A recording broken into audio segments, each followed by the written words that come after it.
റബിയുൽ 12 മക്കയിലായി പിറന്നുള്ള നല്ല ഖുറൈശി ഗോത്രത്തിലായി സയ്യിദരായി വന്നുള്ള പാപ്പ അബ്ദുള്ളയും ഉമ്മ ആമിന തന്നെ പൂമുല്ല ആലമിലാകെ റഹ്മത്തായി വന്നു പിറന്നു റസൂലുള്ളാഹ്. അത്ഭുത പിറവി തൻ സൂചകമായി ബിംബങ്ങൾ തലകുത്തി വീഴുന്നു. ഉറവാവറ്റ സാവതടാകം വറ്റി വരണ്ട് ഉണങ്ങുന്നു.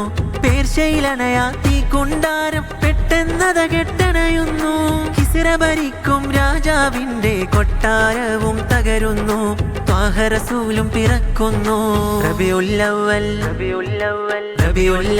12 മക്കയിലായി പിറന്നുള്ള നല്ല ഖുറൈശി ഗോത്രത്തിലായി സയ്യിദരായി വന്നുള്ള പാപ്പ അബ്ദുള്ളയും ഉമ്മ ആമിന തന്നെ പൂമുല്ല ആലമിലാകെ റഹ്മത്തായി വന്നു പിറന്നു റസൂലുള്ളാഹ്.